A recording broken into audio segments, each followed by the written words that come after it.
I'm Joshua Potts, Mr. Possible, always with the brother with the same mother, Aaron Potts, Super Hot Potts, and you're watching and listening to your favorite two black runners. Tell them when. Every single two black two. Last one of 2021.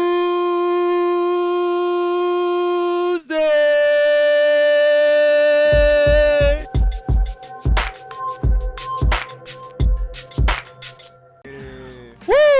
About to pop a blood vessel in my forehead, getting that one out. Hey, it's the last one of 2021, though. We gotta be hyped going into 2022.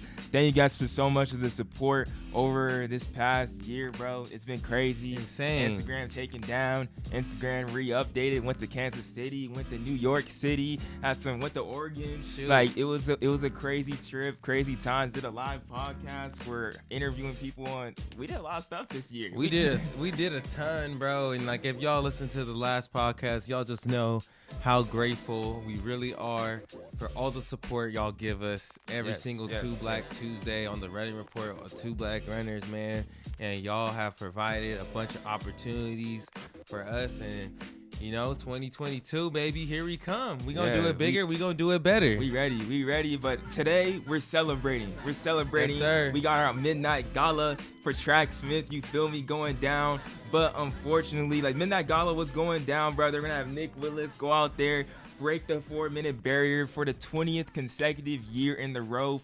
First person to ever do that for 20 straight years. Going to break his own record for consecutive year streak being sub 4. But unfortunately, Tracksmith released a statement canceling the event, the Midnight Gala, the Tracksmith Midnight Gala, saying that due to escalating COVID-19 cases in New York City and around the U.S., we have made the decision to cancel the Midnight Mile Gala on December 31st, 2021 at the New Balance Track and Field Center at the Armory. Nick Willis's sub-4 attempt will take place in a private setting without spectators. Now that sucks, but we still going to have our Midnight Gala back here. That's why we got the tie on. If you watch it on the YouTube, we got the bow tie on. You feel me? I got my blazer because we still dressed up. Coming up. Celebrate good times. Come on.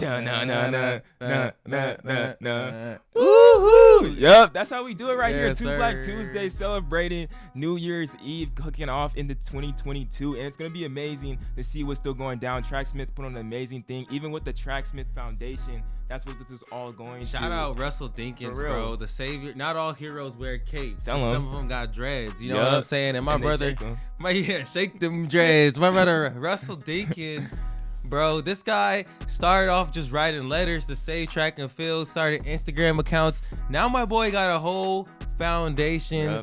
Teaming up with Tracksmith, teaming up with the boy Matt Taylor to do something special, bro. Being proactive and we gotta stop being reactive. Of course, you gotta react to things, but to be proactive and have these programs already in place, so when somebody try to take us down, we ready for it. So I'm just super proud to be, I'm super proud that we've been able to talk to Russell and just to be associated with him ever in my life. That's just dope, because that dude is doing special things. Really, most definitely game changer, bro. Most definitely, bro. Tracksmith Foundation has a purpose of to give more people the opportunity to participate in track and field, and we've seen that over 2020 and 2021. That's getting taken away from college sports. So if you want to donate to Tracksmith Foundation, or if you just want to learn more, just visit tracksmithfoundation.org to learn more and possibly donate to their great cause that they're going out in Tracksmith. Tracksmith has some great opportunities, and it's been really a pleasure just to work with them. Yeah, bro. Tracksmith really has been killing it, though. You can't lie. I mean, the clothes they make is dope,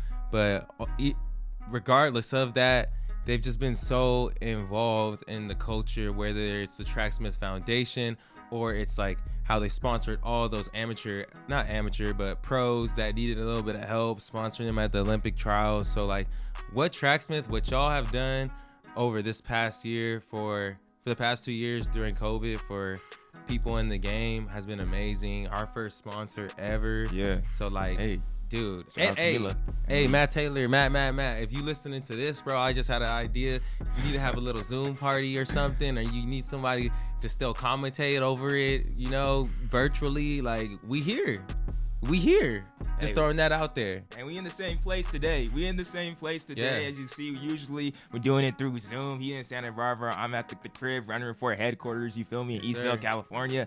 But today, before we filmed this, we actually did an interview with Nick Willis talking about his sub-4 attempt, talking about the Midnight Gala, which unfortunately will not be happening, but still him attempting to be the first person to break the sub-4 20 times is amazing. So we got to talk to him as a legend. You guys are going to listen to that right now in the podcast. And afterwards, me and Aaron have some analysis to really dive deeper into this. This is our New Year's Eve special, our last podcast of 2021. We can't let Nick Willis get all the shine.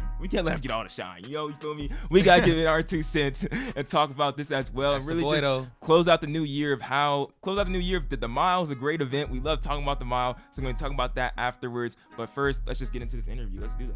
Yes, sir. Without further ado, the homie, the one, the only, the New Zealand legend, Nick Willis. Let's get it. Hey, bro. We got basically right now for this generation, the godfather of the mile, bro. He has a silver Olympic medal in the 1500, a bronze Olympic medal in the 1500. He's been a 4-time world championship finalist in the 1500. He's a Michigan legend, multiple NCAA All-American for Michigan as well. Go Blue. He has broken 4 minutes in the mile 19 years in the row. This man's a machine, an Ironman, everything in between. I'm talking about Nick Willis, the New Zealand GOAT, joining us on the podcast here today, bro. Nick, just how's everything going? How's that like? How's it going, bro? You about to break 4 minutes for the 20th time in your life, like throughout the years. How's it all going? Guys, what an honor. Thanks for waking me up, first and foremost. That's the best introduction I've ever heard in my life on any pod, and I've got goosebumps tingling on my arms right now. But as you said, I'm a veteran. I'm an old guy. I was taking an afternoon cat nap, and I only just woke up from my alarm for this interview. So you guys have fully woken me up. But now it's an honor to be here, and I'm excited. Not long now to this race, and hopefully we're not going to disappoint the fans. And but most of all, just going to have a good old fun time at the Midnight Mile at the Armory. Nick, 20 consecutive years of breaking 4 in the mile. That's what we're going for here.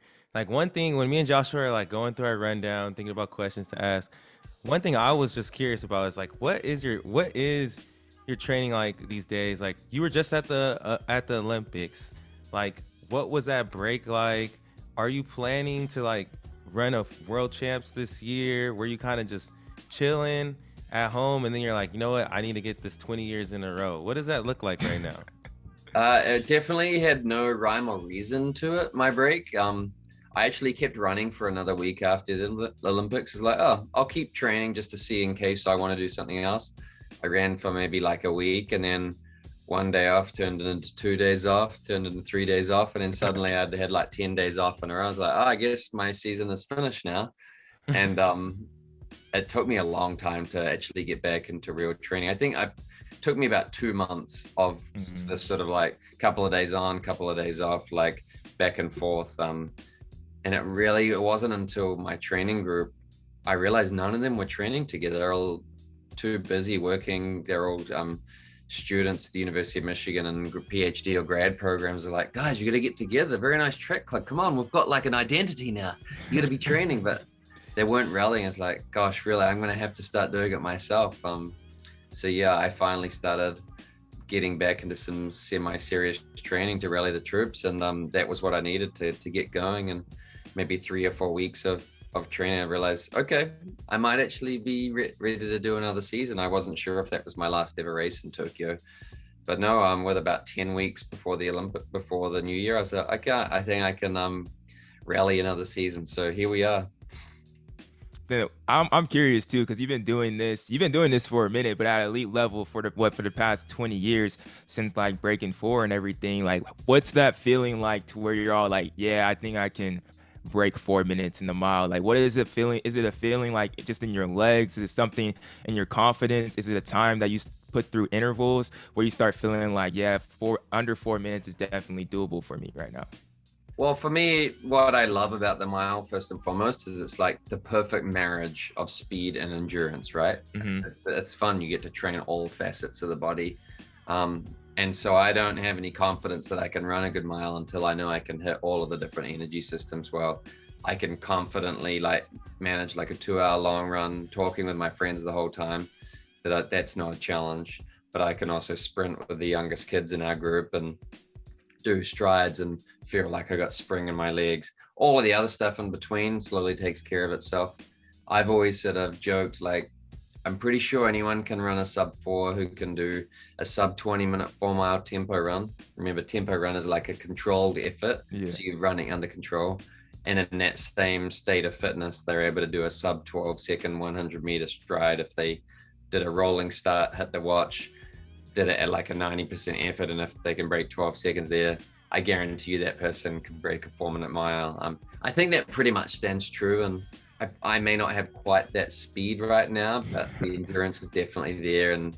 But my long speed is decent. I can hit some fast 300s at the end of a workout. Sub 12 may not be there anymore though. Well, you got that man strength. You don't need that. You got that man strength. You don't need that speed anymore. Dad college strength. College kids and high schoolers, you just got a measuring stick on what it takes to break 4. Also too, like, what do you think about like they say the speed is like the first thing to go, but what is your feelings about just like muscle memory for you? Like at this point, you've been doing it over and over. Like how many workouts does it take for you to just be like, yep, I'm in shape. I'm ready to do this. I wasn't sure if like, because as I said, like the middle stuff almost takes care of itself. If you got the speed and the endurance, like the race pace stuff almost just takes care of itself. And I wasn't sure if that was still going to be the case now that I'm 38, but it still has been that this year as well. One thing that we, and I say we because most of us in our training group did this, except for Mason and Hobbs, we played rec basketball on Monday nights this season. We had played in like a competitive league. Like these are good players, like D2 basketball level. And we're playing 1 or 2 games a night each week, and that kept our fast twitch fibers going. And so the transition to that race pace stuff actually came a lot quicker.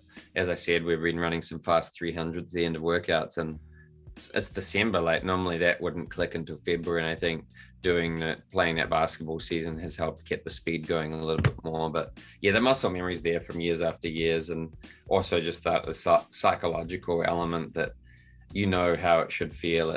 It shouldn't feel easy. It shouldn't feel hard. It should be in that sweet spot where it's like just a toothache. It hurts, but you can manage it, right? Wait, you guys were in a rec basketball league? Like, wait.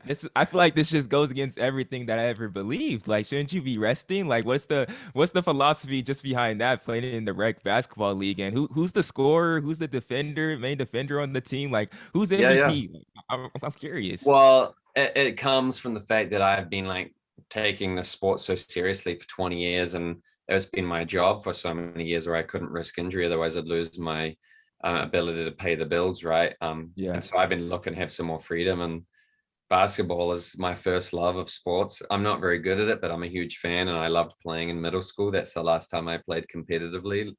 But on our training group, we're going to go in Mitchell Black. He's a 147 800 guy. He's actually in this race this weekend in the Midnight Mile. He was all state for the state of Maine when he was in high school.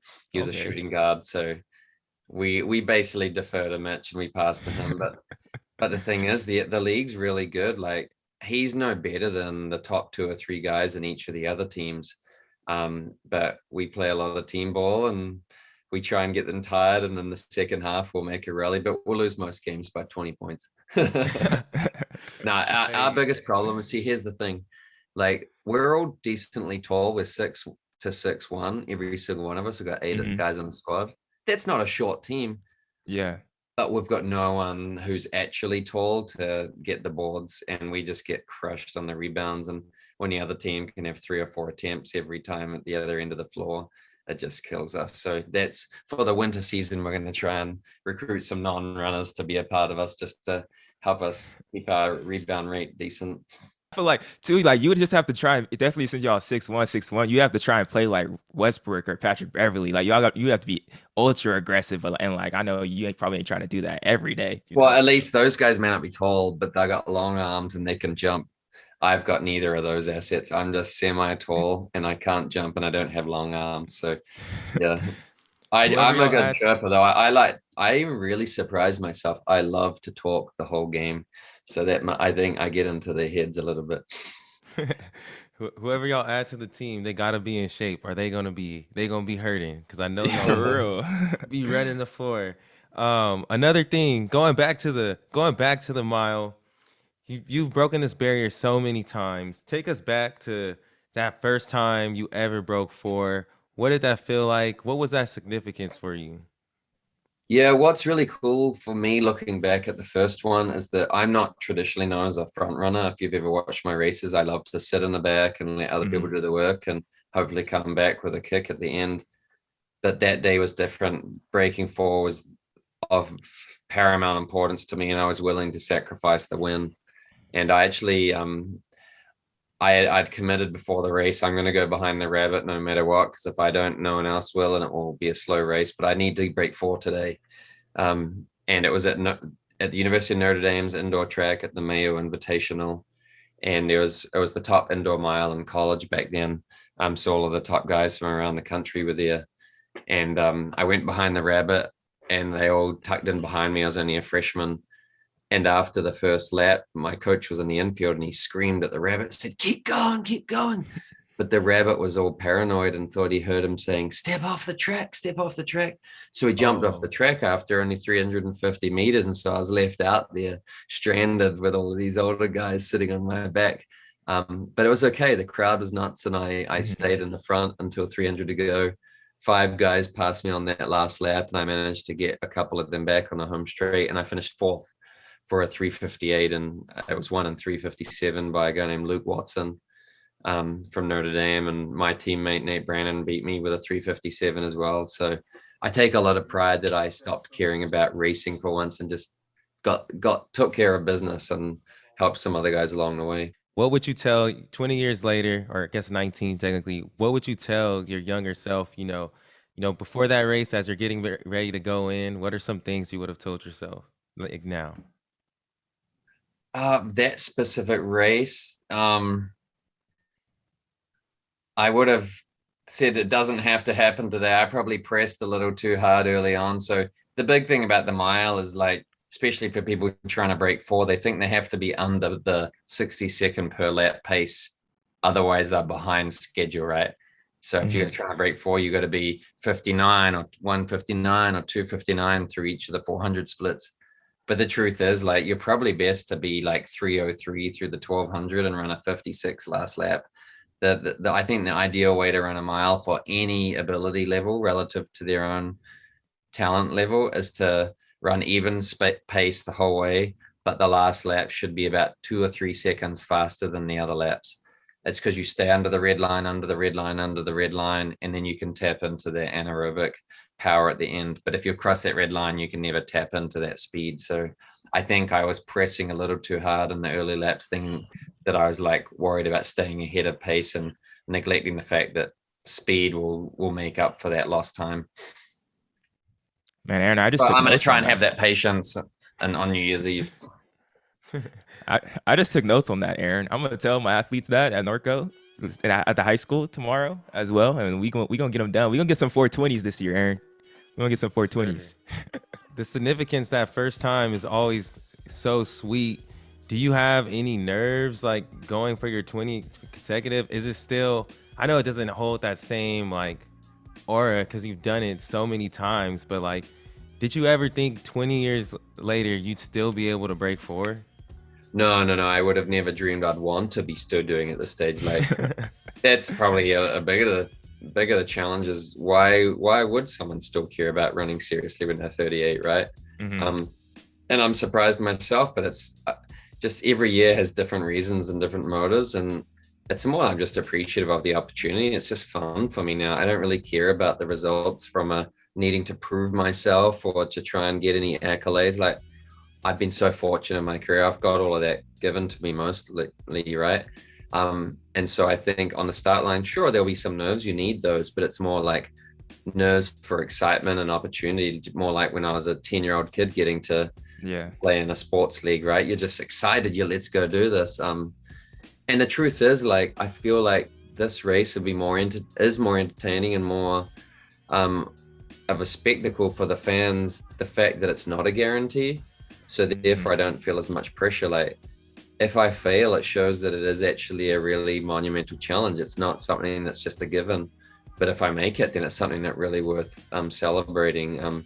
So yeah, that takes the pressure off a little bit. I don't have to break 4 in this race, but I'd really, really like to. And I think there's a really good chance that I can. But there's a good chance that I might just miss out as well. Man, I think it's really great to just be able to come in with that type of mindset into the race and just makes it really just I think it really just makes it fun no matter what. Like there's not too much pressure into it, just having fun with it. And I'm glad we talked about basketball earlier in this podcast because me and Aaron, when we're coming up with our rundown and just seeing how much times you race basically every single year, and I'm thinking about just because we love watching basketball and everything, and I'm just hearing about like KD right now for the Nets. Like people are concerned he's playing so many minutes, but we're all like the analysts are like KD's just a hooper. Like yep. you're just a hooper, you're just a racer. Like what is it about just every single year you race the mile like a lot? It's not you don't really like. You're not really like you're not Kawhi Leonard resting after every single once every year or every other year or something like that. What is it that you really just love about racing to make sure that you just keep on getting those reps in and competing all the time? I don't know if it's any different than other people, but for one thing, like I really enjoy the feeling like when you are like really fit and tapered and you do all of the stretching and all the drills, like there's a few moments in the season each year where like everything just clicks in your muscles and it's an unbelievable feeling. But when you're 38 and you can still like reproduce that moment, it's like, wow, you feel like a kid again. Like it's like the fountain of youth. Because if I wasn't still racing, I wouldn't stretch 1 second of the day, right? I wouldn't lie horizontal, make sure I look after my body and like experience that feeling of tapering. So racing is a way to still like give my body that sense of still feeling like a 20-year-old. The other part is I like there's nothing like those nerves. Like they're horrible. Like that final 2 minutes before a race, you're like, why am I here? Why am I putting myself through this? But as soon as that gun goes off, like that changes and like, all right, let's go. And I get to experience that now that I play rec sports and other things and I'm skateboarding again and that adrenaline rush. But I think I'm somewhat addicted to that high or that adrenaline that is like forced into the moment. No, I 100% get what you mean. Like for me, myself, I don't compete in running anymore, but I found like roller skating is something like I picked up and that makes me feel like I'm a kid again, just learning like something new, or even like us doing like the podcast when we go live and like I get nervous. Like I love to be able to feel nervous before like I'm about to like pour my heart out into something, even at work. Like if it's just like a PowerPoint or something, it's like I love that feeling that you would get before you compete. But do you think you'll ever really stop competing? And are you eyeing like Legate's Masters record of 357? I'll be honest, I did research it a couple of weeks ago to see what is actually the Masters record. I didn't know Legate had run an outdoor mile sub 4. I knew he'd run a 354 indoors. I didn't know he had run an outdoor one until I found that out. So yes, I have eyed that a little bit. But secondly, I'm curious about the roller skating. Like we grew up skating like 3 nights a week all through elementary school in New Zealand, but it was a concrete rink. And but then I've researched since coming, like I met Rajon Rondo at a game. My agent used to have courtside seats at the Boston Garden, and Rajon Rondo talked to me and this other athlete nearly the whole game when he was sitting on the bench. And then I found out he was a roller skater and I found out a lot more about it. What's it like skating on the wooden floors? Like in the States, most of the rinks are in like gyms and stuff, aren't they? So I've done both. So when I first got my skates, I live in Goleta, Santa Barbara. So I was just outdoors. Like oh, you were okay. But I love the indoor. It's like a different culture from like, I feel like outdoor is a little bit more like free spirit, hippie. And then like when you go like to the adult nights indoors, it's more like dancing, it's more black culture. And it's a lot smoother on the indoor rink. So it's so much, I would highly recommend it. It's so much fun. There's so many like tricks and dance moves that you can really do. So I would highly recommend it. I think you know how to skate, you know how to skateboard, so I feel like you would pick it up. Yeah, I'm gonna take my kids down to somewhere here in Michigan when we get a chance. I'm going to try ice skating this winter. That's my next thing I'll do. So then we'll go to roller skating up to the ice skating. That sounds fun. Just gotta be careful out there, bro. You get hurt on the roller skate. I got bruised up the last time I went with Aaron. Aaron, he a pro, but I'll be out there like, I'll be getting better though. I'll be getting better. But there's something about injuries from other sports that is almost enjoyable. It's like you take a knock, but then you bounce back the next day. A running injury is sinister. It's nothing there. It's like really minor, and you keep training on it, and then it ends up being something near out for 3 months. It just lurks until it's like gives you a stress fracture or something like that, right? Whereas a quick hard knock, you bounce back and it doesn't actually stop you from running. Yeah, you'll definitely try and run on it the next day too, because you're all like, yeah, I can do this. I can do this. But as we move on to the podcast, we want to talk about the Midnight Mile, just like the event itself, this gala, like one of the kind. I never seen really anything promoted like this in track and field. Just how did this idea and event come to life? And when it first got approached to you, what did you really think about it? It was at the Olympic trials this last summer back in June in Eugene. I was walking with the founder and CEO of Tracksmith, Matt Taylor, and he was like, Nick, if you wanted to keep going after this consecutive sub 4-minute mile streak, does it have to be in like calendar years, right? And I said, yeah. And he says, well, if we did something on New Year's Eve on the stroke of midnight, would that count as 2022? And I said, yeah, I guess it would, Matt. And he says, all right, if you after Tokyo, if you feel like you're still motivated to train, let's try and put it on an event then. So it was really his brainchild. And it wasn't until I was a couple of weeks into training in the fall that I texted him and said, all right, I'm ready, let's go, let's do this thing. But so that obviously was the initial idea, but the reason behind trying to do something on New Year's Eve was because we wanted to provide an event that was sort of an elevated experience than just a typical track meet, right? We want to have an occasion, a party, a New Year's Eve gala that happened to also have some track races in the background. That's what we're really trying to do, something different and creative in the sport that isn't just sort of a retread of everything that already exists. And coincidentally, all through this whole process, along with a lot of the other stuff that I've been doing at Tracksmith and what we've been doing is in the background is supporting a guy named Russell Dinkins that you might be familiar with. And for those listening who aren't familiar, Russell is sort of the guy who's been at the forefront of the fight against all of the university ADs who have been cutting men's track and field programs. So you have William and Mary, the University of Minnesota, Brown University, and the most prominent case was Clemson, which was the national football champion at the time. Is like, if the national football champion can cut their track program, they've got unlimited resources.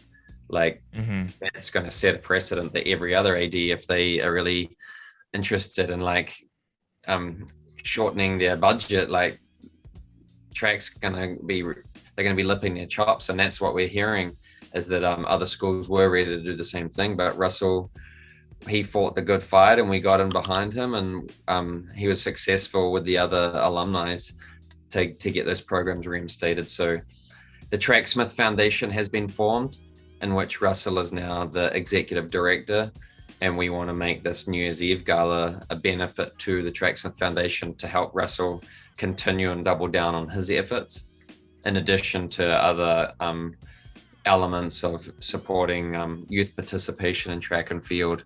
And so that's what this event's all about. It's raising awareness, raising funds, and having an awesome party and a good old time in the greatest city in the world for a New Year's Eve party, and that's New York City.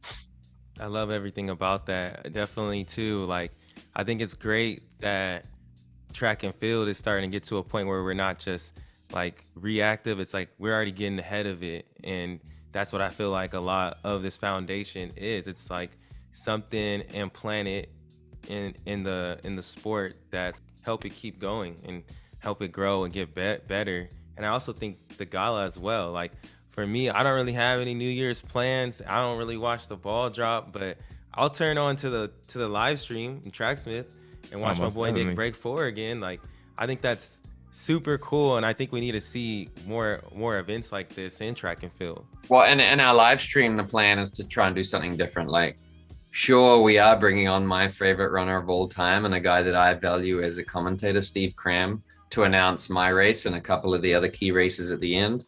But our main stream hosts aren't going to be just reporting the races. It's going to be like a New Year's Eve broadcast. We just talking and having a chit chat and yarn around the party and interviewing different people in the area and focusing on things beyond just racing and performances the whole night.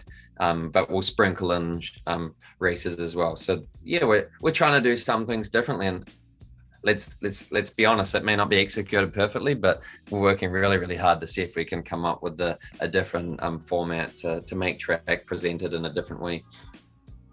Is there a musical guest?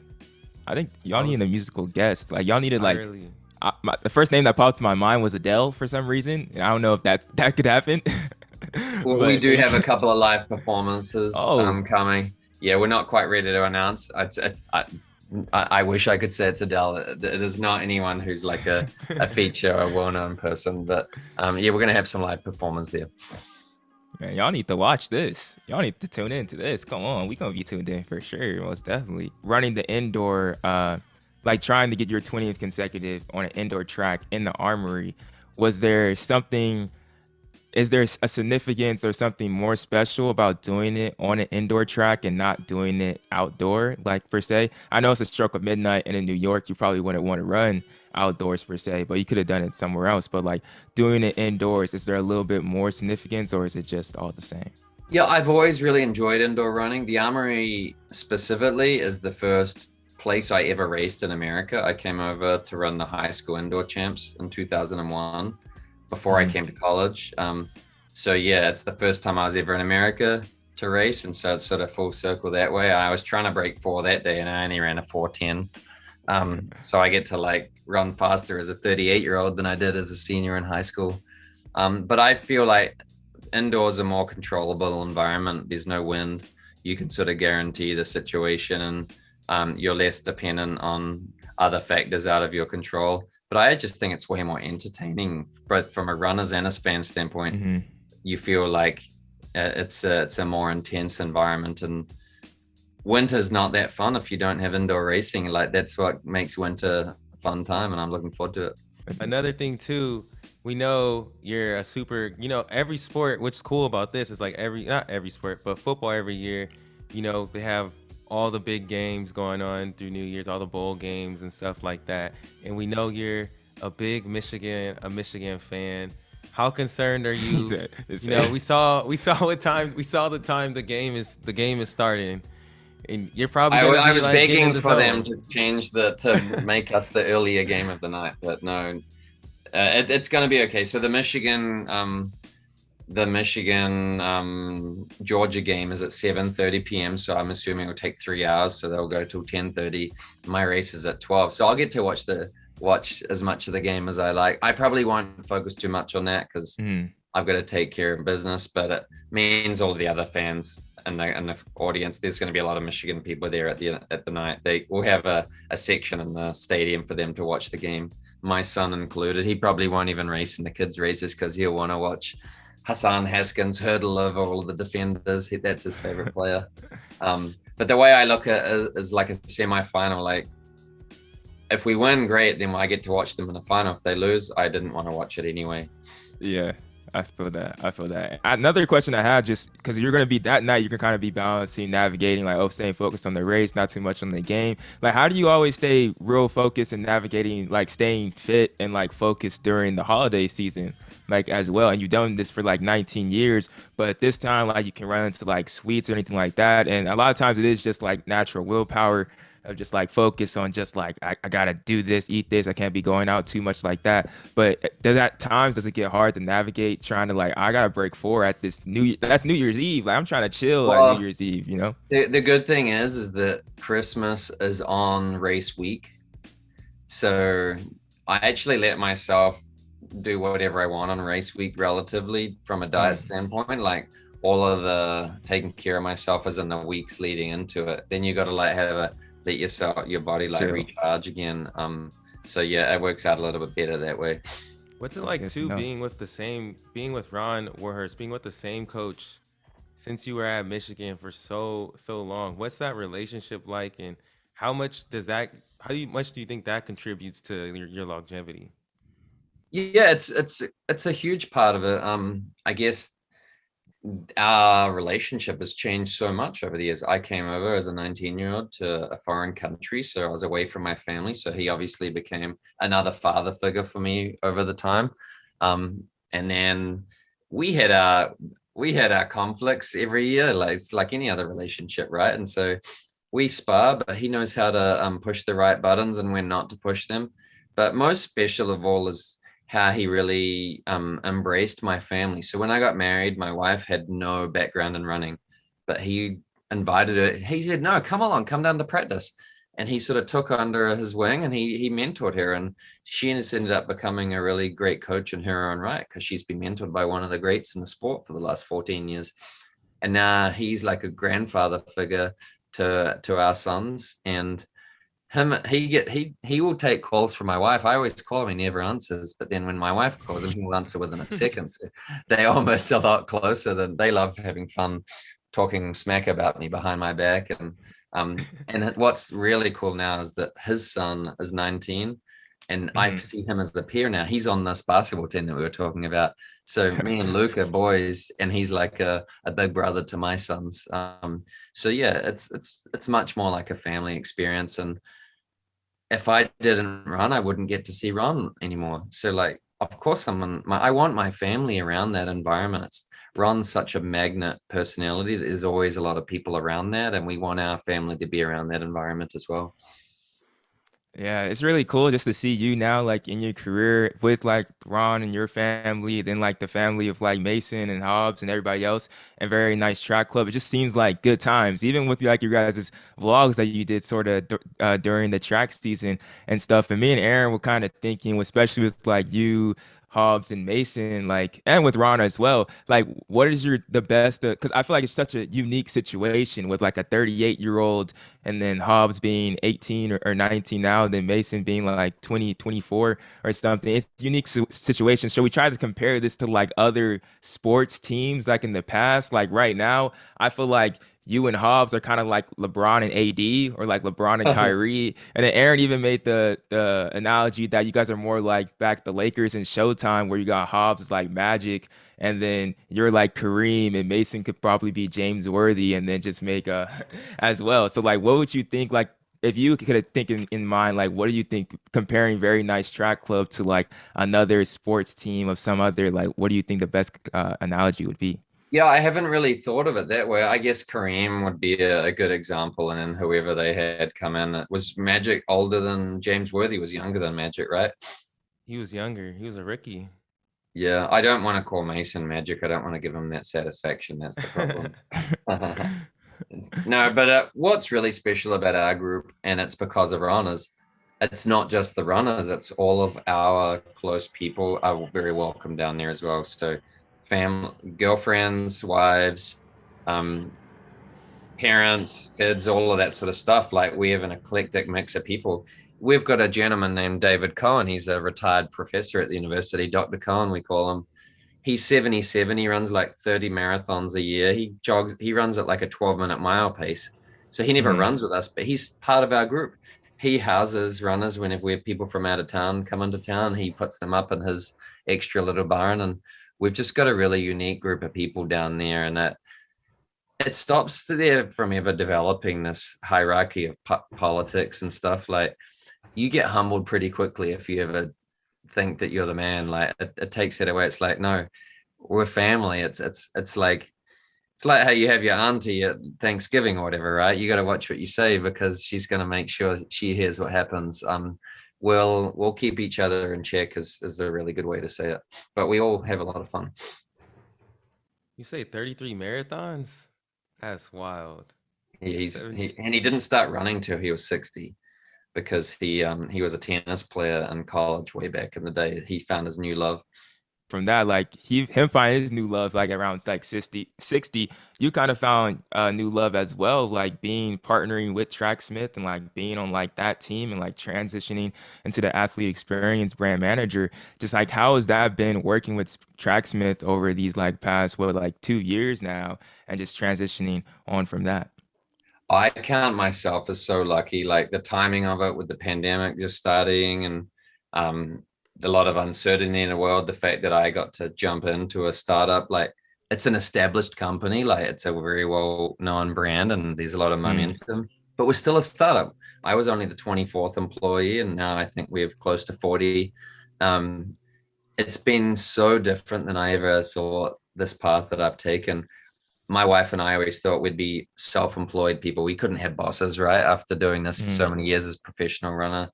But it's been really fun, like just taking a step back and be willing to learn. I feel like I'm back in college again, but I happen to be working on projects which actually have an end result that the real world gets to, like, it's not just the professor grading your paper and throwing it away. All of the projects we actually work on in the real world actually get it put out there and try it out on the test of fire. So that's what I really enjoy. And this event is probably a rubber stamp on why I needed to work for a company, not on my own, is because I get to help manage this project, putting together this event. But really it's like leaning on all of the expertise of people and all these incredible areas of knowledge that I have no skill set in, from all of the graphic design, all of the event management, all of the different components that go into it. But I get to just be one little cog in the wheel, as opposed to trying to be the master of everything. But really I just would have been a chump at everything probably if I tried to do it all on myself.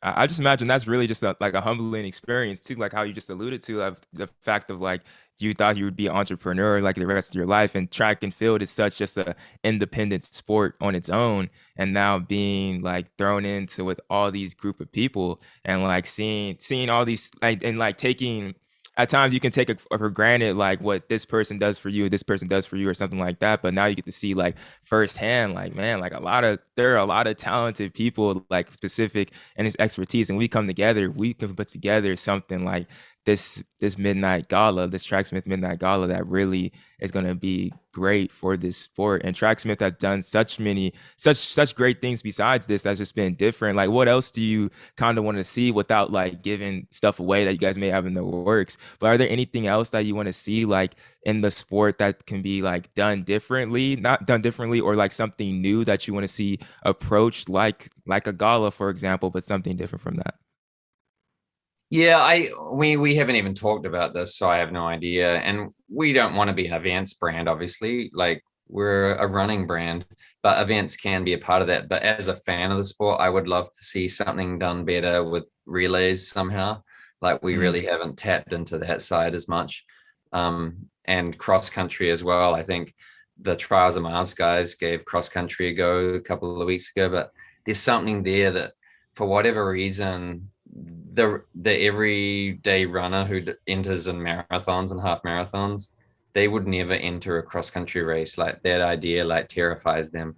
But so we need to somehow figure out how we can tap that into the everyday runner as well. But mostly, and going back to the humility stuff, I thought it would be hard, but it's easy when you're like so in awe of the genius of so many people in different areas. Like, it's fun to actually just take a step back and learn from them.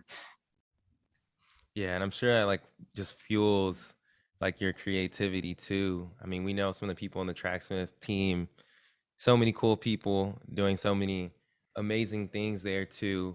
Another question, I mean, we're kind of getting to the end of the interview, but that's pretty much all we got. But we got a few closing questions that we wanted to ask you. And one of this comes from when we had Will Lear on the podcast. We asked him this question, and he said that I think the person who would be even better equipped to answer this would be you. So who are like some of your top 5 favorite milers of all time? People that you've raced with or from the past, or who are some of your top 5 favorite milers of all time? I think Steve Cram and Jim Ryan are the ones that I've enjoyed watching on TV the most. Like, we're going back to old YouTube videos, just super long, elegantly bouncy strides, and the times that they ran back in their eras would match up to the equivalent times today, right? When Cram ran his 3:46 world record, he was loping along and then dropped a 53 last lap. When Jim Ryan ran a 3:51 on the what was it, the bitumen or whatever the crushed gravel surface was, whatever we call that, he ran a 51 or something for the last 400 after leading the whole way prior to that. That's unbelievable. I always enjoyed how willing Alan Webb is to push it from the front and to not hold back. I could never ever run like that, so he'd be up there. And 2 more: Alan Webb, Steve Cram, Jim Ryan. I mean, as a kid, Al Garouge was my favorite, and he was the world record holder. One more. Daniel Coleman, the 5K, 3K guy, when he would step down and try and go against the 1500 milers, he wasn't afraid to go with El Garouge. I was impressed. Like, I think he ran a 3:45. Was pretty amazing for a distance guy to step down without the speed. Jeez. I love Jim Ryan. That his times are for that era is just so insane. That he was running that in like leather spikes on dirt tracks. Definitely one of the GOATs. But yeah, also I hope his legend is never lost. Definitely, bro. People don't appreciate it, to be honest. Like the stuff that he didn't he run like at 18 he ran like 144 or something, 143. Like and the training he did was absolutely nuts. It was unbelievable. I've never trained a quarter that hard. So his coach was a madman, but it got him the results. Definitely. But speaking of milers, who's your favorite miler to watch currently right now in the game? It's fun watching Cole Hocker race. Like I always think, okay, he's gonna be done for the season. He's gonna be tired, right? Yeah. But like he always he's surprised you every single time.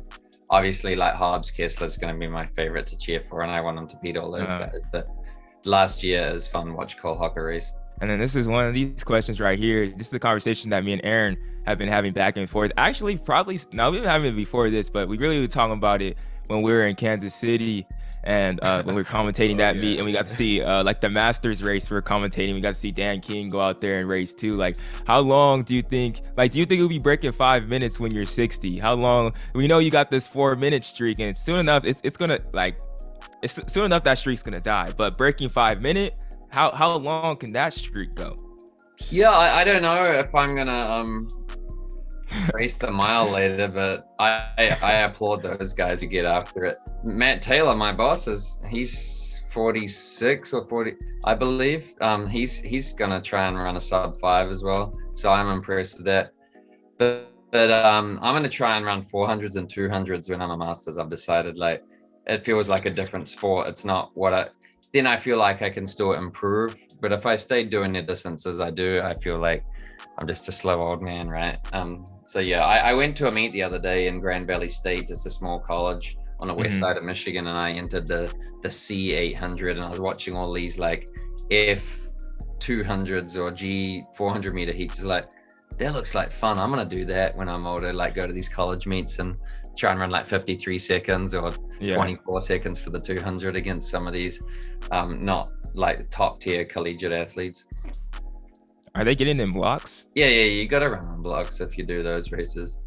But that probably helped me run a good mile as I'm older, because speed is the thing you lose if you don't use it, right? Yeah. Those quick races, I'm just afraid I'm gonna pull something like at that age, to be honest. Well, you will if you're not trained for it, but that's the point. Like, it will force me to do the stuff in the weight room, and it will keep me young for longer, so I can keep playing basketball or do these other activities. I really just want to see you versus Lagat when y'all are in your 60s. Just duke it out. He'll crush me. He's so smooth. And then as we start closing towards the podcast too, towards our final questions, we always like to ask this question. Definitely have somebody like you on the podcast. Like, who do you think we should get next to come on? Like, sometimes we be like, who should we get? But to have your advice of who would be a great guest on the podcast, who do you think? Have you ever interviewed Garrett Heath? No, you haven't. He's my favorite guy in the sport. Like, he's the nicest guy ever, and he's done some pretty interesting things. Yes, definitely. He's raw as well. Like, he's the runner's runner. So yeah, I'd recommend him. He's your favorite runner's favorite runner. Yeah, that's right. But last question, then we'll get you out of here. I'd like to ask this question to everybody on the podcast, but like, uh, who do you or what do you want to be remembered as, or who do you want to be remembered as a runner when it's all said and done? You hang up the spikes and not running anymore. Who do you want to be remembered as? Yeah, from a running standpoint in the running community, someone that just loved his sport and enjoyed it at the best of times and the worst of times. So sure, I've had some great results, but I also enjoyed it later in life or when I've had injuries and all that elements. So enjoyed all facets of the sport, from the training as much as the racing, and all of the people that I met along the way. Made the most of it. Thank you so much, Nick, for coming on the podcast, y'all. December 31st, the stroke of midnight, Tracksmith Midnight Mile. The Tracksmith Gala is going down, bruh. You all need to all tune in. Go ahead and watch. It's going down 20th consecutive time, breaking for 20th consecutive year in a row. Aaron will be watching. They need to watch too, isn't that right? Yeah, make sure y'all tap in and donate to the Tracksmith Foundation. Nick, where can people go and donate online? Is that just on tracksmith.com? Is there a place? Yeah, the tracksmithfoundation.org is our website for the foundation. But you can find all information about the event out through the tracksmith.com website, and on the live stream we'll have donation options as well. Yeah, so make sure y'all tune in. This is going to be like something you've never seen before, and I'm super excited to see it develop over the years. This is the first time, so maybe Adele will be there in 2 or 3 years. Who knows? Hey. But I'm super excited for this event. I'll be tuned in for sure. This Friday, y'all need to watch this Friday. Appreciate you so much, Nick. Thanks for coming on. Thanks so much, guys. Welcome back to the Two Black Runners New Year's Eve celebration. I know it's not New Year's Eve, it's on the Tuesday, but it's the last Two Black Tuesday of the year. Wow. Y'all just heard from the amazing Nick Willis breaking down. I was taking down notes at the end, talking about him breaking down the mile and just everything. It was just a great opportunity to be able to talk to Nick, bro. That was amazing. I love how much Nick Willis is a sports fan. For real. You know what I mean? I just love how he's not just... He's been in for so long, but he's not just like so caught up in just like the running aspect. He likes to play basketball. He likes to watch football. He likes to skateboard, bro. Yeah. Like this dude is a kid. This dude is a kid at heart, and I really love that about him. It was definitely an honor to be able to speak to him, like one of the greatest milers of all time, in my opinion. Oh, for real. You know what's crazy too? Like him being such a big sports fan, it's really unfortunate that he lives in Michigan. Like I'm being for real though. The Detroit Lions, Detroit basketball. Come on, man. Detroit Lions. Hey, Michigan, they doing good. They getting it done though. Yeah. They getting it done though, for real. But honestly, bro, very nice track club. Best pro team in Michigan. Very nice. Best pro team in Michigan. I'm gonna put it out there right now. Ooh, that's a hot take. Hey, come on, man. We coming with the hot takes. You know, we have to get our 2 cents in on a New Year's Eve celebration for Two Black Runners going into 2022. But let's talk more about the mile. That's why we're here. That's what we're talking about, this Midnight Mile. The best going event down in track and field. with Nick Willis, bro. Bring back the mile. And we just start off here, bro, as we analyze what he's going to do on December 31st, going into the new year on the January 1st of 2022. Will he break the 4-minute mile barrier, Aaron? Most definitely. Before he was on our podcast, before this came out on the Cities Mag podcast, he went on to say, I think I'm in the range I could run is 358 to 402. If I were to predict my time, I'd say 359.7. So that's only just getting right under the 4-minute barrier. And you already said your take before I was done. So yeah, I 100% believe that this man is gonna break 4. Like, you know, he's done it for 19 consecutive years. Like, I really am a believer in muscle memory and old man strength, and he got both of those on his side. I really feel like it just takes a couple workouts for him, and he knows exactly what it feels like to get it there. So I think he'd have to trip and fall, in my opinion, to not break it. Like, I think he knows how to just get right under it. Like, if you like, it's like for me breaking 5. Like, if you told me like, hey, Aaron, go break 5 right now, and I haven't ran in like a whole month, I could go around 4:59 easy. Should we do that? We might have to run it, bro. Should we do that? We might have to run it. So you say if we went outside right now, yes, we could just do it on the street. We could do it on the street right now. I would break 5 easy, bro. I don't even have to put on running shoes. I can run in Vans. Stop. All right, let's move on to the next topic. Come on, but man. let me get my take, bro. I'm with you, bro. I think Nick Willis will break it, but I think the main reason for that is just because when interviewing him, this man was so relaxed about it. He was like, dude, I'm really just gonna have fun with it. Like, it's interesting that I may not break it. Like, he doesn't have to break it this day. Like, it's not even like, oh, it's the Olympics, I have to break it here, or like this is my last race of my life. He has the rest of 2022 to get it out of the way. But just the fact that, dude, he ran 3:35 at the Olympics in 2021.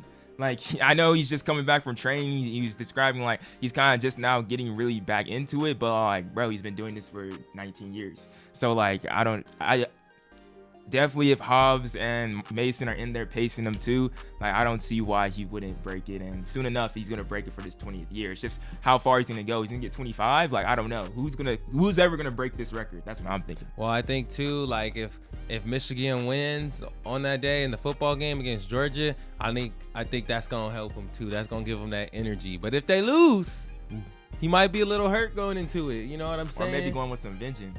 It's all about perspective. It depends on how he looks at. He might be too happy if they win, be a little bit too relaxed. But I think that will play a factor in how he performs.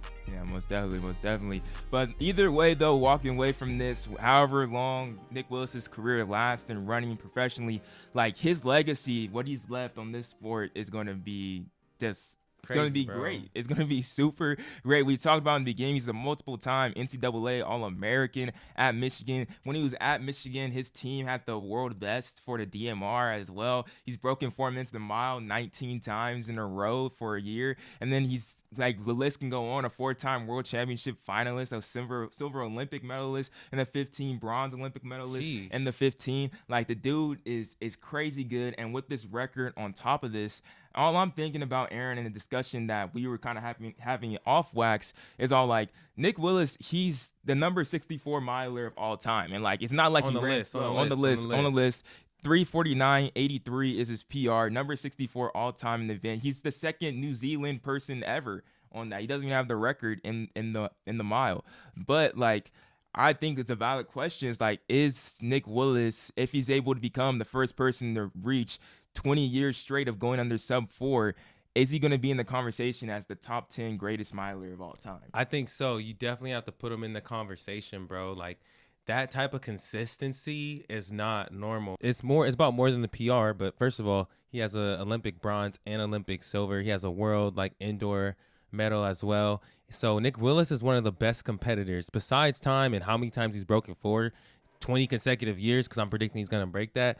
He's one of the best competitors in the mile that we've ever seen. He's always putting himself in the race. Like, you might not even think of him. Like, you're like, oh, like Nick Willis, is he's done? It's like, no, he's still in it. Like, he's been going to the Olympics since like 2004 or something like that. Yeah. Like, the impact that he has had on the sport alone is going to put him in that top 10. What he has done for New Zealand athletics, what he's done for Michigan athletics, what he has done for the mile. He is someone like a Bernard Lagat to me. Like, he may not have, like, you know, that world number, like the number 2 fastest time ever, but 3:29, that's insanely fast in the 15. But he's just one of those people that just continue to show up, and he's inspired so many different milers to go forward. So I think just with that alone, you have to put him in the top 10 of all time. But when we start going down the list, like, I'm thinking so too. He's definitely in the conversation. If like you want to put him in your top 10, I think you have all the right to, because what he's about to do this 20 years straight is pretty insane. But like, we have like El Garouge, that's one, Roger Bannister, Bernard Lagat, Alan Webb. Throw like Steve Cram in there, throw in Marcelli, throw in Noah Nagay, Daniel Coleman, Sadio Goda, Seb Coe, Jim Ryan. There's a lot of good ones. That's 11 people. Can he sneak into that top 10? That's a tough top 10. That's a tough top 10 that you put in there. But like you said, we gotta weigh more than times, and we gotta look at impact that he's had on the sport and influence that he's had on so many different young milers, you know, around the world, and just how he raised the level of athletics in New Zealand. I think that's really important to consider. But all those people you named, like, I can't disrespect any of them and be like, nah, there's no way they're on the list, because all those people you named are very great as well. But we gotta when you're going off time, you just get a little caught up. You gotta look at the influence that they had and the impact that they've had on the sport. And let's talk about the stuff that he's also doing off the sport. I mean, outside of the sport with Tracksmith too. That's game changing. Yeah. Game changing things there as well. So I definitely think he could crack that top 10. It just depends on how you're gonna put together that list and what are the rankings. What are you taking in? So I'm going to leave that question up to you guys, bro. I think that's something that we can't ever really answer unless you're just going to leave it up to the top 10, like all-time best performances. But it's definitely a worthy conversation. I think Nick Willis is definitely in that conversation of being a top 10 miler of all time. I didn't even mention Jakob Ingebrigtsen, bro. Yeah. And my thing is too, man. He's number 9 all time if you are. Yeah. So like he could bump him out in a couple of years. But no, Nick Willis is definitely in that conversation. We gotta pay respect. We gotta pay respect though. I know people get hyped off of the LeBrons and stuff. We gotta pay respect to the ones that paved the way.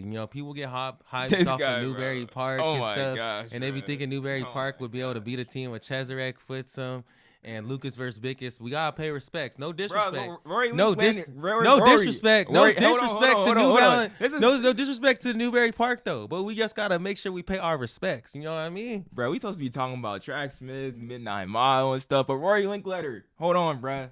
That ain't insulting. Let's be straight up. That ain't insulting, bro. Nico, you're right. You're right. I wouldn't say it's insulting either. That is not insulting. You guys are all on that level. We got Lex, Leo, and Aaron as juniors. We don't know what they're going to do next year. That's good. So I'm just saying, bro, like, I'm sorry if y'all just coming in and we ranting if y'all don't know, but, like, Roy Linkletter said that list that we made last time on the podcast about Newberry Park versus the all-time 2010 greats, that's insulting. I don't think it's insulting. Rory, if you want to come on the podcast and talk about that, we can do that. I don't know if it's insulting. We can discuss this. I don't know if it's insulting, but it's something. I don't know what word to put on it. But it's something, ain't it, Rory? I feel you. It ain't insulting, but it's something, huh? Because these boys, we know what they did.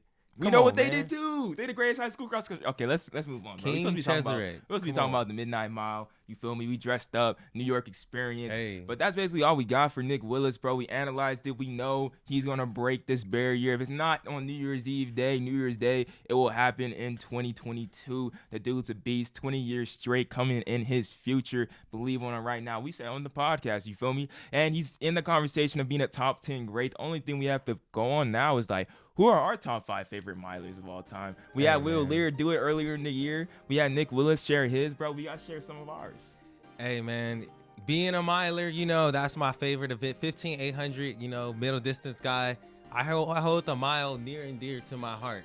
But, my number one favorite, I'm not going to put these in order, but, I just got to always pay respects to my track and field idol, Bernard Lagat. Number one, most influential athlete in my life. So shout out Bernard Lagat. One day I hope we can have him on the podcast, but he's in my top 5. I gotta go Lagat. I gotta go El Garouge. Remember growing up watching all those races of him going crazy.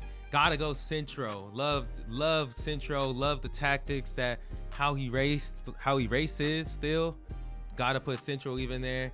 Gotta put my boy J-Mac, Jordan McNamara, bro. That dude, one of the only black dudes out there. So that was super impactful for me. Watched him. Also loved the tactics. Loved the beautiful kick. And last but not least, y'all know who I gotta pick. My boy Chris Chavez, bro. Come on, man. Yeah, he gonna break 5 this year, boy. No, I'm just kidding. No, you are gonna break 5. But I gotta stay Cole. I gotta say my boy Cole Hawker, the up and coming, bruh. Up and coming. It's hard between Cole Hawker and Chris who to pick, bro. Yeah, it's hard to pick between those two. That's a tough decision. But that's my top 5. That's a good top 5. That's a good top 5. I got Bernard Lagat on my list too, bro, because the bulging eyes coming down off that slingshot and off that curve, bro. It's like, it's unforgettable, most definitely. Centro's on there as well. 2016 medal. Like, I think that will go down as one of the most memorable things watching on TV for me, like as a sport event. That was crazy. Leo Manzano as well, when he got that, was that second place? When did he get that? That was in 2012. Yeah, 2012. Yeah, I forgot. That kick was crazy. That kick was crazy too, and get to seeing Leo Manzano, like that was like right in the time when I started running cross country as well. And then you like talked at the Junior Olympics and stuff. So Leo Manzano is definitely up there. Then I gotta put on some ladies on there. Stefana San is up 412, bro. 412. Stefana San is the beast. She's a monster. She's a monster, bro. Stefana San definitely on there. Then I know this may be controversial right here. It may be conversational. Hey. Really. Controversial, but Shelby Houlihan as well. Like Shelby Houlihan, what she was doing, it sucks that she has this 5-year ban, but how she was making like the American milers back competitive while Sifan Hassan was running 412, like it was crazy. She's super fun to watch, like racing. Hopefully after 5 years, like she's back, or maybe it'll be cut down. I don't know. I'm not here to talk about those semantics, but you know, Shelby Houlihan, I really liked watching her race and just the intensity that she provided going into it. She was definitely one of my favorite racers. Bro, another woman that I really loved watching was Jenny Simpson, bro. Mm-hmm. Jenny Simpson in the 15, like back in the day when we had the Jenny Simpson, and back in the day, it wasn't that long ago, but the Jenny Simpson, Shannon Roberry battles, those were epic, bro. And they were really before Shelby, you know, putting us on the map, doing their thing. So love them too as well. I gotta include some women on my list too, but now I'm going up to like 7 now. Chris, I gotta bump you off, bro. I'm sorry, bro. Thank you guys for joining us for our New Year's Eve experience, bro. The last Two Black Tuesday of 2021. It really was a wild ride. Make sure you guys tune in to watch Nick Willis break this sub 4 barrier, or just watch out whenever this comes out, or in the show notes we'll have it available or something wherever you can stream this, watch this, let you know exactly. Follow Nick Willis for when this is going down and everything, because it's an exciting event. Make sure you guys tune in with Tracksmith, bro. Check out that Tracksmith Foundation for more information, or if you want to donate or anything like that, bro. We really do appreciate you guys joining us on this, like, kind of a little bit of different vibe. Had a little bit different vibe into it. Had an interview, had a little bit of analysis at the end. We want to do kind of more podcasts like this in the future, so let us know if you guys liked it or anything like that. Yeah, man, make sure y'all tap in with that Midnight Mile. And again, we appreciate everybody that supported us through 2021. We can't wait for 2022. So many opportunities going our way. Hopefully we could be out there at some more track meets, doing some commentary, doing some interviews, and just really like bringing, that culture to the sport, man. So I appreciate everybody that listened this far into the podcast. Hey, and look out for R15, new shows coming on deck, man. Ooh. So 2022, it's going to be the biggest year for us. I'm predicting it right now. Let's get it. Hey, we trying to level up every single year, bro. Thank you guys for joining us. Have a blessed, hope you guys had a Merry Christmas. Have a blessed New Year and great things going your way. Yes, sir.